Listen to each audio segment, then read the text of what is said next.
Hi, guys. Welcome back to our podcast. If you're new here, welcome. We are the twin physios, and we're going to be addressing some important concepts and questions that you have. On today's episode, we are going to be debunking certain myths. And one of the biggest myths out there right now in regards to the pregnancy and the postpartum world is that when women give birth, one of the biggest things that a lot of times people think about is that baby's health comes first and the woman's or the mom's health is secondary and it comes second. And so we're going to discuss a little bit more about what do we actually believe in and what are our thoughts are surrounding this myth.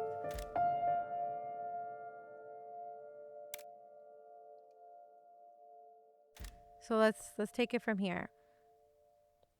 So what do you think? So is it true? Do we think that after a woman gives birth, it's the baby's health that comes first and the mom's health is secondary? What are your thoughts on that? I truly believe, I'm not a mom myself, so I can't speak on it, but I do believe that a lot of new moms or first time moms, they do prioritize, their baby's health and not their own for a number of reasons. It could be just because they don't have the support system in place so that they can actually, go for classes and go see a physiotherapist, right? I also feel like, I truly like to remind my patients that your body just did something amazing, right? You gave birth to your child, but recovery is going to take some time, and you do need to, put that foot forward and go see a physiotherapist so that way we can address any concerns. And even if you don't have any concerns, right, we do want to focus on highlighting some of the impacts that pregnancy can have on your body and your pelvic floor, right? I have had patients who come in and they might have signs of, a prolapse, heaviness, and pressure down there. And so I always like to educate them and let them know, like, if you don't do something about it now, believe me, in about 10 or 20 years, you're going to come back here and you're going to say, you know what, I wish I listened. I wish I, took those steps to see someone to make sure that, I could prevent this from occurring, right? So I want to make sure that any of the viewers like listening to, like if you're having any concerns, any symptoms, like listen to your body. Your body is telling you there's something going on.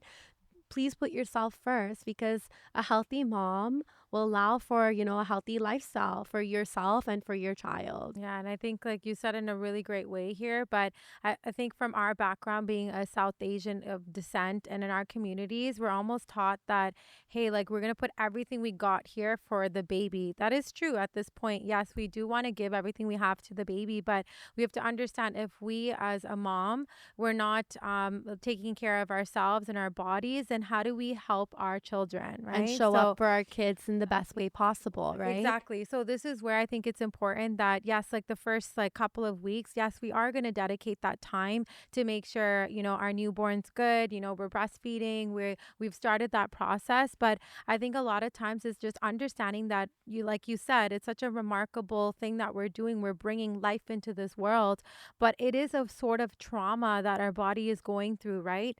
Pelvic floor is going to be shifting. Like, what does pelvic floor mean? So, even just understanding that, seeking the care that you need, I think that's super important. And not to scare everybody, right? Like, we need to understand that there's work that can be done now. So that way, in the future, we are not struggling and we're not putting ourselves in a worse situation. So, for example, if I'm having a little bit of leakage, maybe when I'm lifting my baby, right? Oh, right, it's going to go away. It's probably what we're going to think, right? But think about it like this. If we're injured and we don't treat ourselves, right, it's only going to get worse. And that's kind of how we want to see it. Your pelvic floor is still a muscle. It's just a muscle that we cannot potentially see from the outside. So I would encourage women who are, currently pregnant, who have just given birth. It's never too late. And there's no such thing as it's too early for pelvic floor physio. Postpartum, you can literally start whenever. Like I personally, from my experience as a physiotherapist, I still see a couple of patients who have like children who are in their teens, right? And they're coming to me because they're realizing that, hey, like my abs or my core muscles have separated, right? And why does that happen, right? So we kind of explain to them like this is what went on. We weren't as mindful. We didn't do any postpartum care. We didn't work on our core at all. So this would be something that your physiotherapist can kind of guide you. And now, just to get kind of give you some information, that patient is doing amazing, right? So we we've dealt with that ab separation. They're feeling stronger overall. And now they actually have a program, like beyond just what I can offer. They're taking part in different programs now where they're taking care of their health. They're working on their fitness goals now without having to worry about any of those other negative symptoms associated with postpartum. Yeah, and I agree. And like I tell my patients all the time, postpartum as well, like progression is slow, right? Recovery takes time. We have to be patient with ourselves, kind with ourselves, right? But we do need to take that initial steps towards, recovery just so that we can show up for our kids, and our partner and our family in the best way that we can. The other thing I do want to say is that a lot of the times, like new moms or just moms in general, they're just so used to, especially like South Asian, individuals, like immigrants, like South Asian immigrants as well, right? Like we've already primed our brain to, just keep doing whatever we can, keep pushing, do as much as you can. We take so much on our plate, and sometimes it's important to sit back and just, ask for support, right? Ask for help if you need someone to, take care of your child so that you can go for that 30-minute session. Do that, right? Because again, you will thank yourself later, in the future as well as you see progress in your health.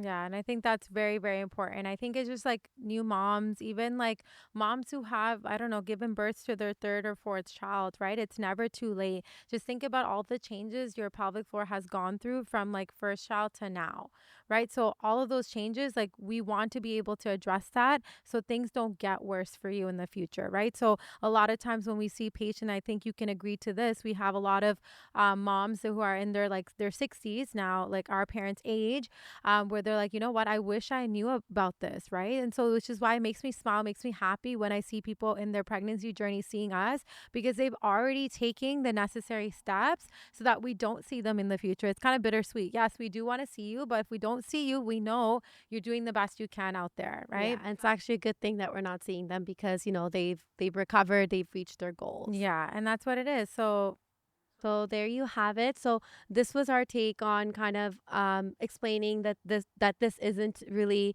true. That moms need to prioritize their health as well, so they can show up for their child in the best way possible. So we're gonna touch base on more of these topics relating to pregnancy, postpartum. So stay tuned for more. and if you have any questions, any comments, definitely leave it below and we'll address that for our future episodes.